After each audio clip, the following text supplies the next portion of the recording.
আমার পিছিয়ে যে বিল্ডিংটা, এটা হলো ইন্টারন্যাশনাল ইমিগ্রেশন সেন্টার। এটা হচ্ছে যে আমি যেখানে দাঁড়িয়েছি ঠিক পশ্চিম দিক থেকে বাংলাদেশের ট্রেনগুলো ঢুকবে, আখাউড়া দিয়ে ঢুকবে, তার ঢুকে এই রাস্তা দিয়ে আমাদের আগরতলা রেল স্টেশনে যাবে, যেটা ভারত এবং বাংলা রেল যোগাযোগ।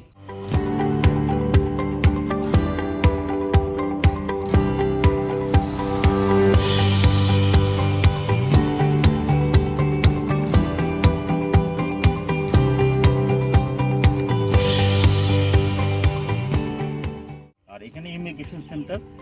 আর এখানে টোটাল আমি 1, 2, 3, 4, 5টা ট্র্যাক দেখতে পাচ্ছি।